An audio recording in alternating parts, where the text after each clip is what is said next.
Welcome to Saint Wilfred online classes. BA LLB honours के अंदर IPC subject में IPC second में कुछ टॉपिक्स हैं जिसको आज हम कवर कर रहे हैं इस लेक्चर के अंदर। और वो टॉपिक्स जो हैं वो ट्रेस पास और इससे रिलेटेड दूसरी टर्म्स के बारे में। ट्रेस पास क्या होता है, इससे रिलेटेड दूसरी टर्म्स क्या हैं, वो सारी की सारी आज हम इस लेक्चर में कवर करने वाले हैं। इससे पहले हमें यह समझना होगा कि क्या ट्रेस पास अपने आप में एक ऑफेंस है। वो इसलिए क्योंकि जब बात हम करते हैं आईपीसी की, तो IPC always has provisions for punishment and defining those provisions which are offences. Means कोई एक्ट अगर कोई ऑफेंस नहीं है तो आईपीसी में उसका कोई लेना देना नहीं है। ठीक बात है। तो हम पहले तो ये समझें कि ट्रेस पास क्या ये एक ऑफेंस होता भी है या नहीं होता है, और इससे रिलेटेड क्या कोई प्रोविजन भी आईपीसी में दिया हुआ है या नहीं दिया हुआ है। सबसे पहले तो मैं आपको यह बता दूं कि ट्रेस पास से रिलेटेड जितने भी प्रोविजंस हैं वो सारे के सारे प्रोविजंस, नाम क्या है मैं उस पर अभी नहीं जा रहा, वो हम डिस्कस करेंगे अभी, लेकिन उससे रिलेटेड जितने भी ऑफेंसेस की बात की गई है वो सेक्शन 441 से स्टार्ट हो रहा है और 462 आईपीसी तक जा रहा है। ये चैप्टर 462 पे खत्म हो रहा है, लेकिन इसको हम दो कैटेगरी में बांटेंगे। एक कैटेगरी वो है सेक्शन 441 से लेकर 446 तक, और दूसरी कैटेगरी जो है वो है सेक्शन 447 से लेकर 462 तक। इस कैटेगरी के ऊपर हम चर्चा करें उससे पहले मैं फिर से आऊंगा इस बात पर कि क्या ट्रेस पास अपने आप में एक ऑफेंस है भी या नहीं है। तो देखिए, आप जब सेक्शंस पढ़ेंगे तो इसमें जितनी भी पनिशमेंट की बात की गई है वो 447 से लेकर 462 तक के बीच में की गई है। इससे पहले जो ये 6 सेक्शंस हैं ये सिर्फ और सिर्फ इसको डिफाइन कर रहे हैं, अलग अलग टर्म्स को। ट्रेस पास से रिलेटेड जितनी भी टर्म्स हैं वो उसको सिर्फ डिफाइन कर रहे हैं, उससे ज्यादा कुछ भी नहीं कर रहे। तो सिर्फ हमें इन 6 सेक्शंस में तो यह समझना है कि अगर हम ऐसा एक्ट करेंगे तो वो पर्टिकुलर ऑफेंस हो जाएगा, अगर वो उन शर्तों को पूरा करता है तो। लेकिन उसके लिए पनिशमेंट क्या होगी, वो पनिशमेंट अपने को इन 6 सेक्शंस में कहीं नहीं मिलेगी। वो 447 से कंटिन्यू 462 तक चलती है, वहां पर मिलेगी। तो फिर से अब मैं फाइनली आपको यह डिसाइड करवा देता हूं कि ट्रेस पास ऑफेंस है या नहीं है। थोड़ा सा हम इसका आइडिया लेते हैं। सेक्शन 447 से 462 के बीच में तो कहीं पर भी ये नहीं लिखा हुआ कि पनिशमेंट फॉर ट्रेस पास, कहीं नहीं है। Punishment for criminal trespass मिल जाएगा, पनिशमेंट फॉर हाउस ब्रेकिंग मिल जाएगा, punishment for lurking house trespass मिल जाएगा। Everything will find, but you will not find anywhere the provision for punishment of trespass. So we can say that trespass इसका जो meaning है उस पर हम आएंगे, लेकिन ट्रेस पास जो भी एक्ट होता है ये एक ऑफेंस तो नहीं होता है। ये बात अच्छी तरह क्लियर है, ठीक बात है। तो ट्रेस पास होता क्या है? देखिए, ट्रेस पास हिंदी में बोलते हैं हम अतिचार, यानी कि आपने किसी दूसरे की जो प्रॉपर्टी है उस प्रॉपर्टी पर आपने अपना एंट्रेंस किया। एंट्रेंस कैसे किया वो यहां मायने नहीं रखता है। हर तरह का एंट्रेंस ट्रेस पास है। मैंने जो कहा है उन वर्ड्स पे ध्यान दें। हर तरह का एंट्रेंस, चाहे आप वो चलकर जाएं, चाहे आप वो ऊपर से बाई एयर कैसे भी आए, ठीक है। जैसे कि अगर मैं एग्जांपल लूं, अगर आप मूवी देखते हैं तो मूवी के अंदर बॉलीवुड से ज्यादा हॉलीवुड मूवीज में ये सीन दिखाया जाता है कि कोई एक्टर जो है या एक्ट्रेस है वो बाय एयर हेलीकॉप्टर से नीचे उतर रही है किसी दूसरी बिल्डिंग के अंदर, तो दैट इज ट्रेस पास। लेकिन ट्रेस पास में शर्त यह है कि ये जो ट्रेस पास, ये जो एक्ट आप कर रहे हैं उस प्रॉपर्टी में जाने का या उस प्रॉपर्टी से गुजरते हुए जाने का, यानी कि आप एक बार घुसे फिर निकल गए, या बार बार आप घुस रहे हैं, निकल रहे हैं, तो ये जो चीज है ये एक्ट ट्रेसपास कहलाता है और ये ऑफेंस नहीं है, क्योंकि ये काम आप अपने घर में भी तो कर सकते हो, लेकिन ये अपने घर में लागू नहीं होता है। ठीक है, अपने घर में ट्रेसपास लागू नहीं होगा। आप अपनी प्रॉपर्टी में जा रहे हैं, जाओ, क्यों नहीं जाओगे, आपका घर है, आपका ऑफिस है, क्यों नहीं जाओ। लेकिन आप किसी दूसरे व्यक्ति की प्रॉपर्टी में जा रहे हैं, जैसे कि आप कहीं जॉब करते हैं, आप किसी कॉलेज के स्टूडेंट हैं या वहां पर स्टाफ हैं, तो वहां पर एज स्टाफ अगर जा रहे हैं आप, तो it may amount to trespass, may amount to trespass, it shall not amount trespass.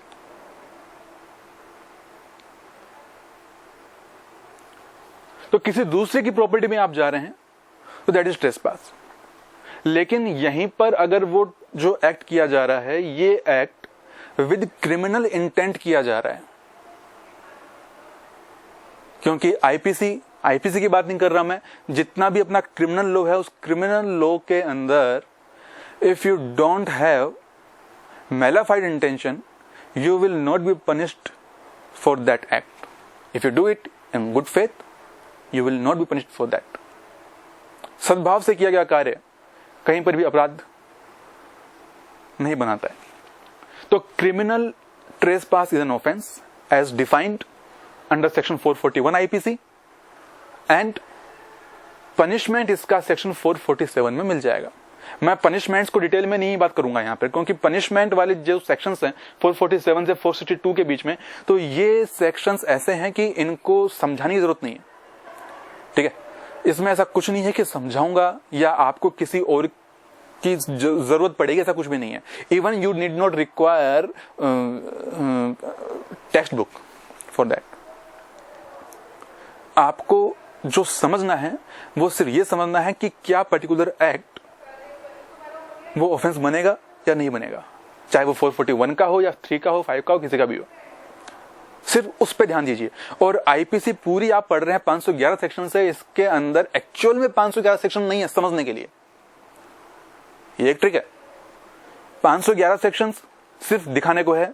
ये थोड़ा सा अपना माइंड सेट करिए आप लोग कि 511 सेक्शन में पनिशमेंट जितने भी हैं उनको एक तरफ निकाल दो, और जो डेफिनेशन है वो बचती है, सिर्फ आप उन पे ध्यान दो, तो फिर आईपीसी आपकी आधी रह जाती है। और ऐसी कंडीशन में आपके 511 सेक्शन नहीं बल्कि उसके लगभग आधे रह जाते हैं। ठीक है, तो अब हम सेक्शन 441 पे आते हैं, that is for criminal trespass.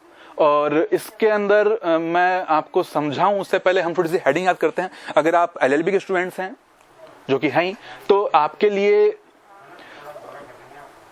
इनकी डेफिनेशन जो है वो काम की है, वो आप उसको जरूर याद करें। पनिशमेंट जितना याद होता है उतना ठीक है, लेकिन डेफिनेशंस पे जरूर ध्यान दें। और अगर आप साथ साथ में जुडिशरी एग्जाम की तैयारी कर रहे हैं या करना चाह रहे हैं, तो उसके लिए भी आप इस चीज को ध्यान रखें, क्योंकि 441 से 446 के जो सेक्शन है ये इतने इंपॉर्टेंट है कि इसके लिए डायरेक्ट सेक्शन आते हैं, डायरेक्ट, कि particular act this is done in such condition, this is this offence, so what is provision for that. Okay, so 4 option दे दिए जाएंगे, 441, 443 या 231, कुछ भी दे देंगे, तो आपको उसमें पहचानना होगा कि एग्जैक्ट सेक्शन कौन सा है। ठीक है, तो जुडिशरी एग्जाम के हिसाब से भी ये जो सेक्शन है, जो टॉपिक हम कर रहे हैं आज, बहुत इंपॉर्टेंट है। और एलएलबी के हिसाब से आपके सिलेबस में है तो वो तो इंपॉर्टेंट है ही। तो इसके अंदर जो आपको फोकस करना है वो 441 से 446 के बीच में जो सेक्शंस हैं उनके ऊपर फोकस करना है। ठीक बात है। आप किसी केस के अंदर अगर पढ़ते हैं तो उसमें ये आ सकता है कि पर्टिकुलर व्यक्ति के खिलाफ ये चार्ज लगा है, तो वो चार्ज कहीं पर भी 441 से 446 के बीच में नहीं लगेगा।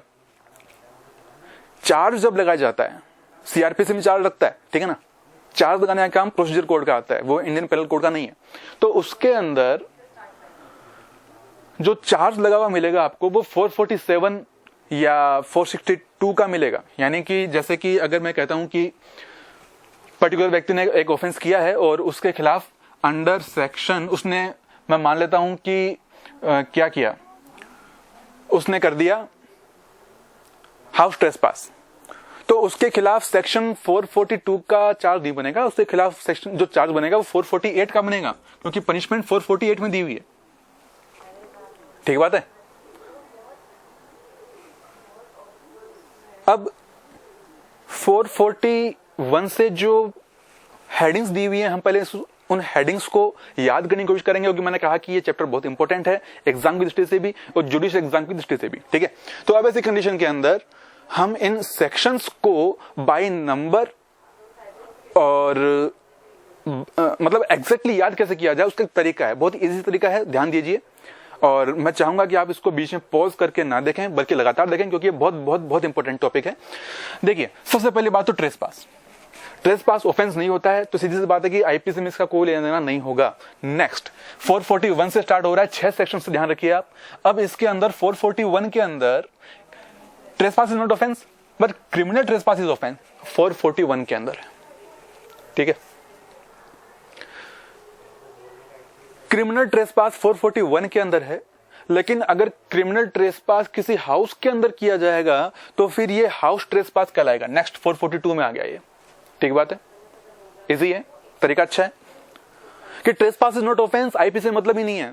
Trespass is done with criminal intent, this is criminal trespass and defined under section 441, but this criminal trespass is being done on any property irrespective of being other than house. Other than house है, then it is 441, क्योंकि खाली जमीन पर भी तो criminal trespass हो सकता है ना। ठीक बात है, अगर उस पे हाउस नहीं है, आपने कोई जमीन ले रखी है, चाहे वो एग्रीकल्चर नेचर की होगी चाहे वो रेजिडेंशियल नेचर की होगी, आपने उसको लेकर छोड़ रखा है, उस पे आपने कोई कंस्ट्रक्शन नहीं किया है या किया भी है तो that is not house, that is not house. आपने ऑफिस खोल रखा है तो अब वहां पे हाउस ट्रेसपास नहीं होगा, because that is not house, that is not being used for dwelling purpose. ठीक है ना, रहने के पर्पज से नहीं है, इसलिए वो हाउस ट्रेसपास नहीं है। But what is that? That is criminal trespass under section 442। ठीक बात है। तो criminal trespass is done upon any property but it must not be, मैंने यूज किया है word must, it must not be house. ठीक है, but if this is house, और हाउस का मतलब क्या है, वहां पे ड्वेलिंग पर्पज होना चाहिए और रहता हो ये कंपल्सरी नहीं है। ध्यान देना, हाउस बनाया गया है, ड्वेलिंग पर्पज से बनाया गया है वो बिल्डिंग, कोई रहता ही हो जरूरी नहीं है। ठीक है, मैं नहीं रहता, बना दिया मकान तो बना दिया, पैसा था बना दिया, लेकिन वहां पर अगर कोई व्यक्ति क्रिमिनल ट्रेसपास करता है और उसके खिलाफ जब चार्ज बनेगा तो वो ये डिफेंस नहीं ले सकता कि माय लॉर्ड वो हाउस खाली था या वो बिल्डिंग खाली थी, वो हाउस जैसा लगता ही नहीं है। ये बहाने नहीं चलेंगे। He will be charge for that offence. So this is how trespass. ठीक है, और इसमें इंक्लूड है क्या क्या? हाउस, ठीक बात है, उसके अलावा वेसल, टेंट, वेसल मतलब जलियान, टेंट तो होता ही है। अगर आज आपके पास में अच्छा पैसा है तो हो सकता है कि आप सीमेंटेड घर में रहते होंगे, लेकिन इस दुनिया में ऐसे लोग भी हैं जो झोपड़ियों में रहते हैं। तो कोई ये नहीं कह सकता कि साहब ये सीमेंटेड हाउस नहीं था, नहीं होगा, उससे क्या मतलब है, ड्वेलिंग पर्पज से काम आ रहा था। That is important. टेंट, शादी समारोह में टेंट लगते हैं, लोग बाहर से आते हैं, रुकते हैं, 1 दिन 2 दिन 4 दिन जितने भी रुकते हैं, शहरों में नहीं रुकते होंगे, गांवों में आज ये भी सीन है, और ये बुरा नहीं है, ठीक है, वहां की परंपरा मान लो आप। तो वहां उस टेंट के अंदर रुके, रात को रुके, वहां पे रुक रहे हैं, खा रहे पी रहे हैं। तो अगर कोई व्यक्ति वहां पर क्रिमिनल ट्रेसपास करता है तो वो भी हाउस ट्रेसपास कराएगा, defined under section 442, and punishment इसका जो मिलेगा वो आपको इन सेक्शन के बीच में मिलेगा जो 447 से स्टार्ट हो रहे हैं। तो मैं पनिशमेंट को आपको यहां डिटेल में नहीं बताने वाला। Punishment you can read it easily and you will find what punishment is there for that particular offence. Now house trespass की बात कर रहा था मैं 442 में। डोंट वरी कि मैंने क्रिमिनल ट्रेसपास डिस्कस नहीं किया, करूंगा, छोड़ूंगा कुछ भी नहीं। हाउस ट्रेसपास के अंदर जो इंक्लूड है, जो इंक्लूड है उसमें हाउस मैंने बात की, टेंट वो बात की, लेकिन टेंट मतलब ड्वेलिंग पर्पस होना चाहिए, बात वही है, ठीक है ना, क्योंकि हेडिंग में हाउस ट्रेसपास आ रहा है। और तीसरी चीज वो है वेसल, हिंदी में बोलते हैं जलयान, जहाज, हवाई जहाज नहीं, पानी वाले। तो अब आप ये सोच सकते हैं कि सर जलयान रहने के पर्पज से कहां काम आएगा, बात सही है आपकी, लेकिन हम 21वीं सदी में जी रहे हैं, ऐसे जहाजों की कमी नहीं है पानी वाले जहाजों पे, जहां पर जो है कंस्ट्रक्शन इस तरह से किया जाता है जहाज का कि उसमें हम रह भी सकते हैं। अगर हम जल यात्रा कर रहे हैं, एक जगह से दूसरी जगह पहुंच रहे हैं, तो हो सकता है आपको पहुंचने में 2 दिन लग जाए, हो सकता है 3 दिन लग जाए।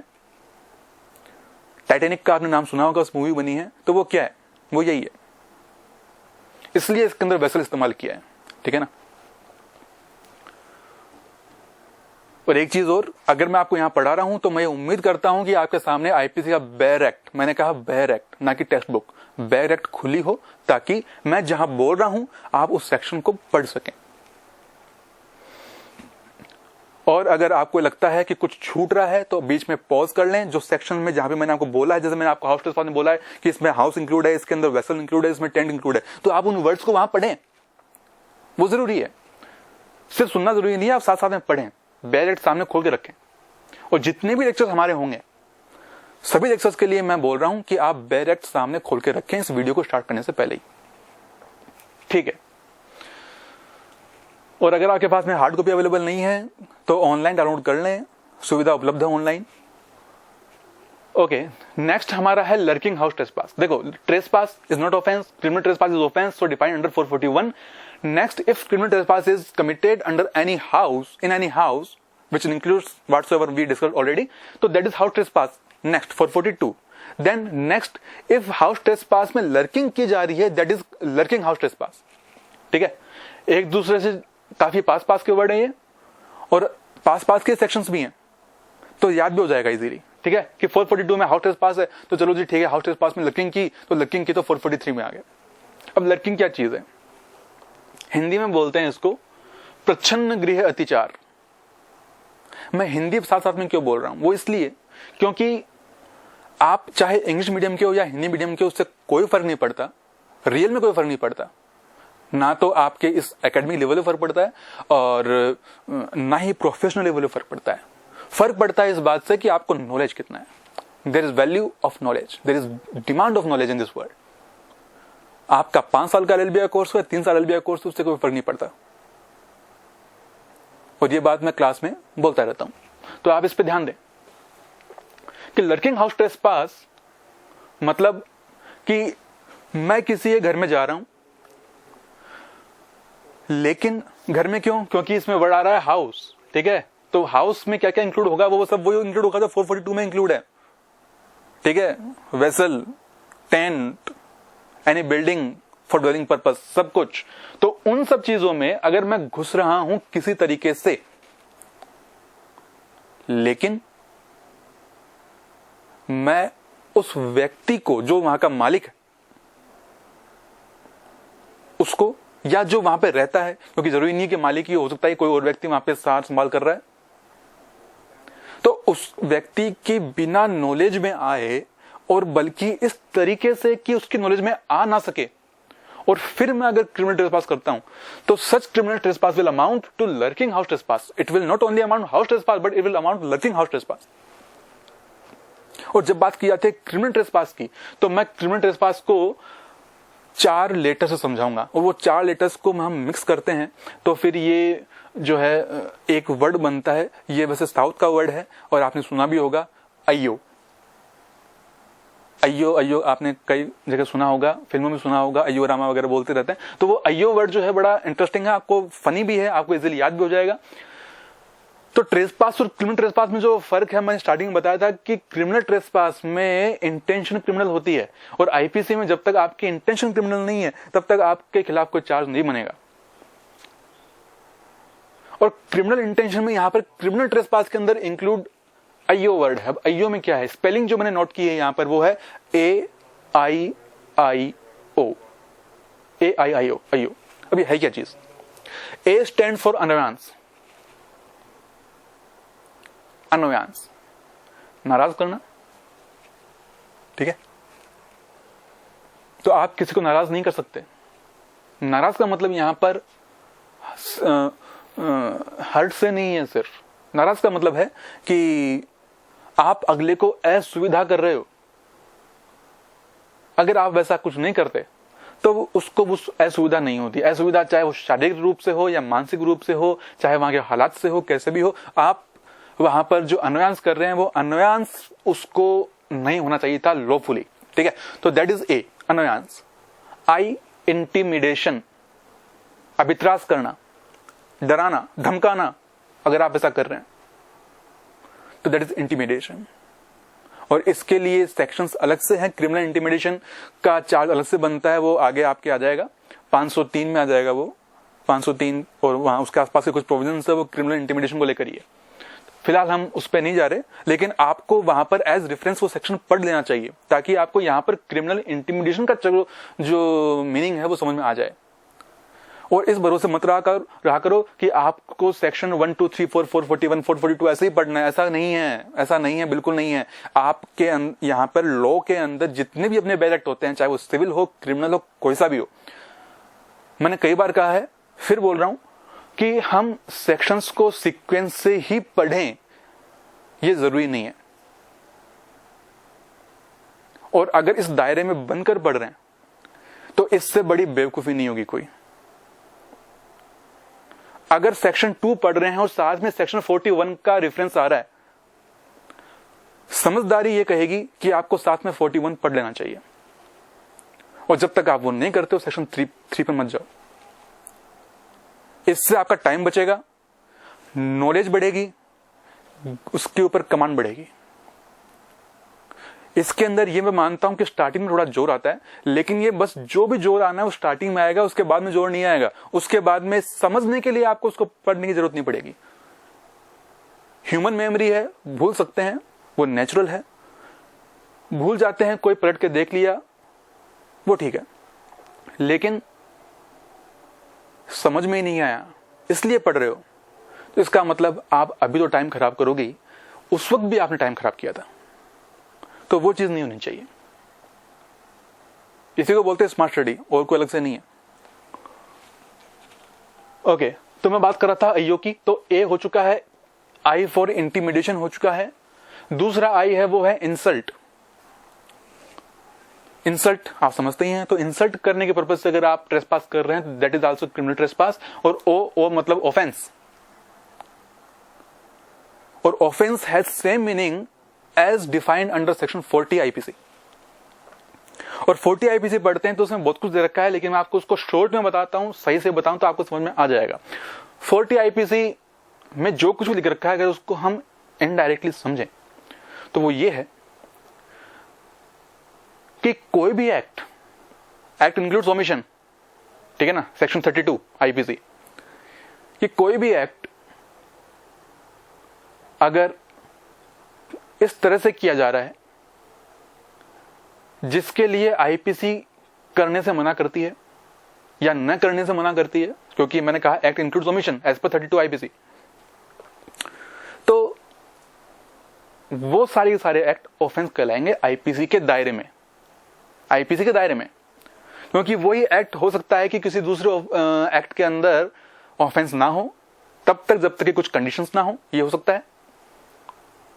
तो कोई भी सेक्शन का मीनिंग, कोई भी वर्ड का मीनिंग किसी एक्ट में जो दिया हुआ है उसमें साथ में आपको कई वर्ड मिलते हैं, unless contrary, otherwise, not with standing, है ना, या under this chapter, under this part, in this code, इस तरह से जो वर्ड मिलते हैं इस पर ध्यान दिया करो। और ये इंटरप्रिटेशन ऑफ स्टैट्यूट्स का भी कहीं ना कहीं रेफरेंस यहां पर आ जाता है। ये जो वर्ड्स हैं बहुत इंपॉर्टेंट हैं। और अगर आरजेएस का तो मैं इतना लेवल नहीं मानता, लेकिन अगर दिल्ली जुडिशियल सर्विस की बात की जाए तो उसके अंदर इस तरह के वर्ड्स के ऊपर इतना फोकस करते हैं कि आप वहां पे कंफ्यूज हो जाते हैं कि ये एक्ट जो अब तक आप ऑफेंस मानते आए थे और आपको पूरा कॉन्फिडेंस था कि ऑफेंस है, यहां वो ऑप्शन तक नहीं है। ऐसा है। इसलिए जो छोटे छोटे वर्ड्स हैं उस पर ध्यान दिया करो। इन, एंड, और ये सब वर्ड्स काम के हैं। नॉट विद स्टैंडिंग बहुत काम का है, बहुत ज्यादा काम का है। खैर फिर टॉपिक पे आते हैं। तो बात ये थी कि ट्रेसपास और क्रिमिनल ट्रेसपास जो फर्क है वो इस आईओ पे डिपेंड है। If you commit a trespass in some other property जो उसके पोजीशन में है, ओनरशिप हो सकती है, ना भी हो तो भी चलेगा, पोजीशन होना चाहिए, कम से कम आपका पोजीशन उस पर लॉफुल नहीं है। अगला गलती कर रहा है, करता होगा, आपको नहीं करनी है। आपकी वो प्रॉपर्टी नहीं है, आपको घुसने का अधिकार नहीं था। तो आपको घुसने का अधिकार नहीं था और आप घुस रहे हैं, या फिर आपको घुसने का अधिकार था लेकिन आपको चुपचाप निकलना भी था, ठीक है, लेकिन आप शांति से निकल नहीं रहे हैं। आप आईओ में से कुछ ना कुछ कर रहे हैं, आप अनवांस करते हुए निकल रहे हैं, आप इंटिमिडेट करते हुए निकल रहे हैं, आप अगले की इंसल्ट करते हुए निकल रहे हैं, आप कोई ऑफेंस करते हुए निकल रहे हैं। आप घुसे हो थे मेहमान बनकर और चोरी करके आ रहे हैं बाहर, तो ऐसी कंडीशन में चोरी का चार्ज लगेगा ही, उसमें तो कोई शक ही नहीं है, ठीक है। साथ में क्रिमिनल ट्रेसपास का भी चार्ज लग जाएगा। तो 378/447 आईपीसी ये लग जाएगा। तो अगर आप क्रिमिनल ट्रेसपास कर रहे हैं, तो क्रिमिनल ट्रेसपास कर रहे हैं और आप घर में घुसे और ऑफेंस करते हुए आ रहे हैं, तो ऑफेंस का चार्ज तो बनता ही है। जैसे चोरी की आपने तो 379 आईपीसी लग गया, 379, 378 नहीं, क्योंकि वो डेफिनेशन है। मैंने कहा पनिशमेंट का ही चार्ज लगता है, डेफिनेशन का नहीं लगता। तो you will be charge under section 379 अब आपने क्रिमिनल ट्रेसपास तो किया है तो 447 भी लग जाएगा। तो will be charge for this and this sections, ठीक है, ये बात है। I hope you are getting my point. तो ट्रेसपास से लेकर लर्किंग हाउस ट्रेसपास तक अभी तक हमने डिस्कस किया है और बहुत इजी है अगर आप उसको सीक्वेंस से समझते हैं तो, ठीक है ना। आईपीसी के अंदर क्या है कि लैंग्वेज तो सीधी सीधी है, लेकिन जो वर्ड्स है ना, इनका मीनिंग इतना निकलता है कि आपको उसको तसल्ली से रुककर पढ़ना होता है। तो 441, 42 और 43 तक हमने कवर कर लिया है। नेक्स्ट 444 है, that is lurking house trespass by night. मैं फिर बता दूं, याद करने का तरीका, trespass is not offence, criminal trespass is offence, 441 में इंक्लूड है। क्रिमिनल ट्रेसपास अगर हाउस में किया जा रहा है दैट इज हाउस ट्रेसपास 442, और हाउस ट्रेसपास में अगर लर्किंग की जा रही है तो 443, और ये लर्किंग अगर रात को कर रहे हैं तो 444, lurking house trespass by night. प्रच्छन्न गृह अतिचार जो रात को किया जाता है तो 444 में डिफाइन किया हुआ है। अब रात का मतलब क्या है? क्या रात का कोई टाइम है? देखो, मैंने कहा कि छोटे छोटे वर्ड्स पर ध्यान देना जरूरी है, तो उसमें आप वर्ड्स पढ़ेंगे after sunset and before sunrise. अब सनसेट का टाइम तो क्या हो?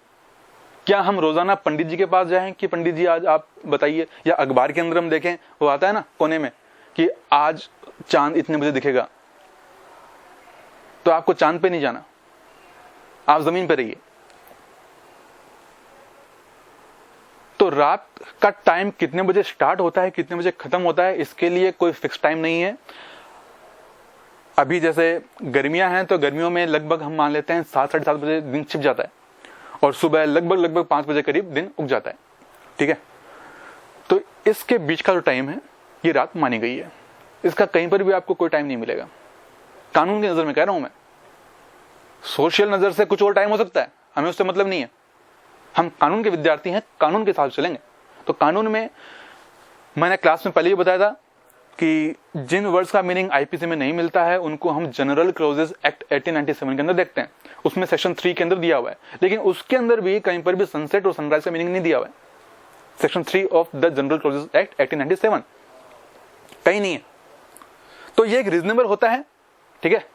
और गिरफ्तारी के लिए जो वुमन की बात आती है सीआरपीसी में, वो भी यही चीज कहती है कि आफ्टर सनसेट बिफोर सनराइज गिरफ्तारी नहीं करेंगे। हालांकि कर सकते हैं, मना नहीं है पूरी तरह से, एकदम ही उसको अलग नहीं कर रहा है पुलिस वाले को कि आप कर ही नहीं सकते। Section 46 CrPC arrest how made लिखा हुआ है। खैर, तो lurking house trespass by night, इसमें इतनी सी बात है। नेक्स्ट टॉपिक 445 हाउस ब्रेकिंग, नाम से साफ है हाउस को तोड़ा जा रहा है, लेकिन हर चीज के तोड़कर दो टुकड़े ही हों जरूरी नहीं है। देखो सोशल व्यू में और लीगल व्यू में फर्क क्या होता है वो यहां पे आपको क्लियर होगा। लीगल व्यू के बारे में आप देखोगे समझोगे तो आप सोशल व्यू से पूरी तरह से अलग उसको देखोगे और आपको आश्चर्य भी होगा कि किस तरह से जो है कानून चीजों को एकदम अलग नजर से देखता है। तो lurking house trespass by night 444 में था और अगर आप वहां पर हाउस ब्रेकिंग कर देते हैं तो 445 में डिफाइन हो जाता है। अब हाउस ब्रेकिंग क्या है? तो हाउस ब्रेकिंग हिंदी में बोलते हैं रात्रो प्रच्छन्न गृह अतिचार। रात को प्रच्छन्न किया जा रहा है और गृह का अतिचार भी किया जा रहा है, यानी कि आप अगर क्रिमिनल ट्रेसपास करते हैं हाउस के अंदर 6 तरीकों से, 6 तरीके कौन कौन से हैं उसमें दिए हुए, इजी हैं, पढ़ोगे तो भी समझ में आ जाएंगे, फिर भी मैं एक बार उनको यहां डिस्कस कर देता हूं कि आप अगर क्रिमिनल ट्रेसपास कर रहे हैं यानी कि आप घुस रहे हैं अनलॉफुल तरीके से या लॉफुली गए थे और अनलॉफुल तरीके से वापस बाहर आ रहे हैं, ठीक है, या अनलॉफुल तरीके से गए थे और अनलॉफुल तरीके से वापस आ रहे हैं, हर तरह से तीनों कंडीशन में कैसे भी अगर आप ऐसा करते हुए वहां पर कोई हाउस ट्रेसपास करते हैं, मतलब 442 वाला, तो इसका मतलब आप हाउस ब्रेकिंग भी कर रहे हैं। ठीक है, इजी है। नेक्स्ट है कि आप ह्यूमन एंट्रेंस के लिए वहां पर कोई पैसेज बनाते हैं, पैसेज यानी गलियारा, लेकिन जरूरी नहीं है कि गलियारा दिखने में गलियारा जैसा ही हो, रास्ता होना चाहिए कुछ ऐसा जो इंसान के आने जाने के लिए काम आ सके। और ये इंसान कौन है? मालिक नहीं है। मालिक क्यों आएगा उस रास्ते से? मालिक अपने रास्ते से जाएगा, उसका गेट बना हुआ है, वो खिड़की से थोड़ा कूदेगा, उसके लिए जो उसने रास्ता बना रखा है वो उससे जाएगा। लेकिन ये जो रास्ता बनाया है ये आपने बनाया है, ठीक है, यू आर ऑफेंडर। तो ये जो रास्ता फॉर ह्यूमन एंट्रेंस बनाया है ये आपने खुद ने बनाया है, आपके लिए बनाया है। तो इस तरह का पैसेज अगर आप बनाते हैं और फिर आप हाउस ट्रेसपास करते हैं, इसका मतलब आप हाउस ट्रेसपास नहीं कर रहे हैं, आप हाउस ब्रेकिंग कर रहे हो। देखो यहां टूटा कुछ नहीं, ठीक है। अब आप ये कह सकते हैं कि सर आप तो जो है ये बताइए कि बिना तोड़े या बिना कुछ कहीं पर भी छेड़छाड़ किए पैसेज कैसे बनेगा? उसके कई तरीके हैं, उसके कई तरीके हैं, ठीक है ना। कोई जगह है जो मालिक ने छोड़ रखी थी जिसका वो यूज आने जाने के लिए नहीं करता है, लेकिन आप उसको ऐसा करते हैं यूज, तो ये पैसेज बन गया ना आपके लिए, आपके लिए तो बन गया ना। तो this is passage which is made by you for committing this offence. तो अगर आप हाउस ट्रेसपास करते हैं for making such kind of passage for human interest, ध्यान रहे ह्यूमन इंटरेस्ट के लिए, ना कि आपके साथ में कोई हो सकता है कि ट्रेंड कोई डॉग हो जो आपका काम करता हो या रोबोट हो, उससे मतलब नहीं है, क्योंकि इसमें वर्ड साफ साफ लिखा हुआ है ह्यूमन एंट्रेंस। तो ह्यूमन मतलब ह्यूमन, जीता जागता इंसान। ओके, नेक्स्ट तरीका जो इसमें बताया गया है वो है कि आप पैसेज ओपन कर रहे हैं। ओपन कर रहे हैं मतलब क्या? बंद था, बिल्कुल, जो बंद है वही खोलोगे, जो खुला है क्या खोलोगे। तो पैसेज जो पहले से बंद है, मालिक ने बंद कर रखा है, आप उसको खोल रहे हैं। देखो वर्ड यहां पर पैसेज है, ठीक है ना, क्योंकि यही चीज यहां पर भी आ रही है। ओपनिंग लॉक, लॉक की बात नहीं कर रहा हूं मैं, लॉक की बात नहीं कर रहा, पैसेज की बात कर रहा हूं। तो यहां पैसेज ओपन हो रहा है, लॉक भी ओपन होता है। तो पैसेज अगर ओपन हो रहा है या लॉक ओपन हो, अब लॉक ओपन करने के लिए हो सकता है कि आपने नकली चाबी बनाई होगी, हो सकता है कि आपने चाबी नकली नहीं बनाई, चुरा ली पहले ही। यह भी हो सकता है कि आपने चाबी का इस्तेमाल नहीं किया, जैसे लड़कियों के वो हेयर पिन होती है उससे भी हो जाता है, या कोई और तरीका है। You are professional. अगर आपके पास हथियार है, चाहे वो आरी हो या फिर देसी कट्टा हो या गन, कोई सी भी हथियार जिससे उस लॉक को तोड़ा जा सकता है, ठीक है। देखो वर्ड इसमें लिखा हुआ है ओपनिंग लॉक। तो ओपन लॉक को करने के लिए जरूरी नहीं है कि आप तरीके से उसको करो कि भाई ताले को नुकसान ना हो जाए, ऐसा कुछ नहीं है। आपको अल्टीमेटली उस लॉक को वहां से हटाना है। अब आप चाहे खोल के उसको हटाओ या तोड़ के हटाओ, वो अपने अपने तरीके हैं, जिसमें इजी लगता है वो वैसा काम करे। अच्छा, नेक्स्ट है इसमें तरीका, वो है क्रिमिनल फोर्स या असोल्ट का यूज करते हैं आप। मैं किसी घर में घुस गया और वहां से जब निकल रहा था तो मैं आराम से नहीं निकल रहा, मैं वहां पर क्रिमिनल फोर्स का यूज कर रहा हूं। मैंने वर्ड कहा क्रिमिनल फोर्स। अगर आप फोर्स का इस्तेमाल करते हैं तो फिर कोई दिक्कत नहीं है। क्यों नहीं है? वो इसलिए नहीं है क्योंकि force is not offence. Force is not offence at all. आपको क्रिमिनल फोर्स के लिए चार्ज मिल जाएगा आपको। और असॉल्ट, हाँ, असॉल्ट ऑफेंस होता है, हर चीज को हम एक नजर नहीं देख सकते। तो assault is offence, criminal force is offence, but force itself is not offence until it is done with intent of criminal purpose. ठीक है? तो असॉल्ट को समझने के लिए आपको सेक्शन 351 देखना होगा, जहां डिफाइन किया हुआ है। लेकिन असॉल्ट तब तक समझ में नहीं आएगा जब तक कि क्रिमिनल फोर्स समझ में नहीं आता, और वो डिफाइन है 350 के अंदर। लेकिन फिर से बात आती है, क्रिमिनल फोर्स आपको तब तक समझ में नहीं आएगा जब तक फोर्स समझ में नहीं आता। वो कहां? वो 349 में है। तो उल्टा पढ़ेंगे, 349 फिर 350 फिर 351, तो हर एक चीज सीक्वेंस से समझ में आ जाएगी। वहां समझोगे तब जाके कहीं यहां समझ में आएगा। और वो पहले के सेक्शंस हैं, और वो जब आपकी यहाँ क्लासेस हो रही थी उसमें हम कवर कर चुके थे, इसलिए मैं उसको यहाँ डिस्कस नहीं कर रहा हूँ डिटेल में। लेकिन आपको वो चीज ध्यान रखनी चाहिए, तभी आपको यहां समझ में आएगा कि क्रिमिनल फोर्स और असॉल्ट क्या है। तो आप जब क्रिमिनल फोर्स का यूज करते हुए अंदर घुसते हैं, असॉल्ट का यूज करते हुए घुसते हैं, या ऐसा ही करते हुए निकलते हैं, कहां? हाउस में। ठीक है ना? जमीन पर नहीं, खाली जमीन की बात नहीं हो रही है। खाली जमीन पर अगर आप ये सब करते हैं, that will amount only criminal trespass. ठीक है? लेकिन अगर आप ये सब करते हुए किसी के घर में से निकलते हैं या घर में घुसते हैं, then it will amount house breaking as defined this section। लेकिन क्या सिर्फ हाउस ब्रेकिंग के लिए ही आपका चार्ज लगेगा? ऐसा भी नहीं है। आपने क्रिमिनल फोर्स का यूज किया ना, असॉल्ट का यूज किया ना, तो वो भी एक ऑफेंस तो है ही। तो जब हम कोई एक्ट करते हैं जो एक से ज्यादा है, और उस सीक्वेंस में एक से ज्यादा एक्ट जो हो रहे हैं वो सब के सब ऑफेंस है, तो हर एक एक्ट के लिए आपके खिलाफ चार्ज बनता है। ये बात आपने आईपीसी में पहले ही पढ़ ली होगी, आईपीसी फर्स्ट में आ गया होगा आपके। और हर एक के लिए चार्ज अलग से बनेगा। हाँ, ये हो सकता है कि उन सबको मिलाकर आपका ट्रायल एक में चला दें, as per CrPC section 219, 220, 221 CrPC वहां मिल जाएगा आपको। तो रेफरेंस के लिए आप वहां पे पढ़ सकते हैं। चूंकि हम सीआरपीसी अभी नहीं पढ़ रहे, लेकिन मैं फिर कहूंगा, और मैं बार बार कहता आया हूं कि जब भी आईपीसी पढ़ते हैं तो इसका मतलब सिर्फ आईपीसी तो नहीं पढ़ते हैं।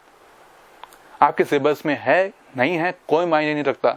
जैसा कि थोड़ी देर पहले मैंने कहा कि there is value and demand of knowledge only in this world. आज मुझे नॉलेज है, मैं यहां खड़ा हूं, आपको नॉलेज है, आप खड़े हो जाइए,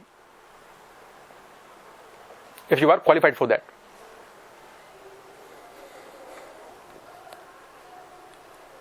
तो इस तरह से अगर आप कोई हाउस ब्रेकिंग करते हैं क्रिमिनल फोर्स का यूज करते हुए, तो you will be charged for criminal force और assault which you committed along with house breaking. ठीक है? और नेक्स्ट जो लास्ट इसमें तरीका है वो है पैसेज फास्टेंड को अनफास्टन कर दिया आपने। कोई रास्ता था जो कि बंद किया हुआ था, मालिक ने कहा कि भाई ये रास्ता मेरे काम नहीं आता है, इसको बंद कर देता हूं, और आपने उसको अनफास्टन कर दिया। यहां पर ऊपर जो पैसेज ओपन किया था उसमें और इसमें फर्क है। वहां पर पैसेज बंद किया नहीं गया था, वो उसके मैन्युफैक्चर में था। जैसे कि खिड़की है, तो खिड़की जानबूझकर नहीं लगाई जाती है, वो घर की जरूरत है, एक मैन्युफैक्चर में आ जाता है, घर की जो डिजाइन बनती है उसके अंदर आ जाएगा। लेकिन अगर आप उस खिड़की को ओपन कर रहे हैं, खोल रहे हैं, इसका मतलब आप पैसेज को ओपन कर रहे हैं। ठीक है? और नीचे जो है पैसेज को अनफास्टन करना, यानी कि जानबूझकर वहां पर कुछ लगाया गया है, जानबूझकर लगाया गया है, डिजाइन में नहीं था। जैसे कि घर के 3 दरवाजे हैं आने जाने के लिए। जब डिजाइन बनी थी तो 3 दरवाजे बना दिए थे। 3 में से 1 दरवाजा मालिक ने जानबूझ के बंद किया कि भाई चोरों का आने का डर है, बंद कर देते हैं, बंद कर दिया। तो ये जानबूझ के बंद किया गया है, इसको फास्टन किया गया है। अब आप उसको खोलते हैं तो ये आप अनफास्टन कर रहे हैं। तो पैसेज ओपन करने में और पैसेज को अनफास्टन करने में जो अंतर है वो मुझे लगता है कि आपको समझ में आ गया होगा यहां तक। तो ये अपने 445 तक हमने कवर कर लिया है। और जो नेक्स्ट है, जो इस चैप्टर का लास्ट सेक्शन है, वो है section 446 which is house breaking by night. तो हाउस ब्रेकिंग जो हम 6 तरीके में से किसी भी 1 या 2 या 4 या 6 के 6 तरीके से हम कर सकते हैं। तो अगर ये रात को कर रहे हैं, रात मतलब वही आफ्टर सनसेट बिफोर सनराइज, तो फिर ये हाउस ब्रेकिंग बाय नाइट हो जाता है। ठीक है, तो आई थिंक कि ये जो टॉपिक है ये आपको अच्छे से समझ में आ गया होगा। और जैसा कि मैंने कहा कि आप वर्ड्स के ऊपर रुककर पढ़ें, जल्दबाजी ना करें, क्योंकि आईपीसी है, एक्चुअल में जिस तरह से दिखती है ये वैसी है नहीं। ठीक है ना, आईपीसी है, सीआरपीसी है, ये जैसे दिखते हैं एक्चुअल में वैसे नहीं है, इनकी कुछ ट्रिक्स होती हैं। तो जैसे जैसे मैं आपको डायरेक्शन दे रहा हूं आप वैसे वैसे पढ़िए। और खास तौर पर मैं फिर कहूंगा कि बेयर एक्ट को साथ में लेकर ही इस वीडियो को देखें, ताकि आपको समझ में आए कि मैं एक्चुअल पढ़ कहां रहा हूं। ठीक है, तो आज के लेक्चर में इतना करते हैं। नेक्स्ट टॉपिक के साथ नेक्स्ट लेक्चर में मिलते हैं। Okay, bye.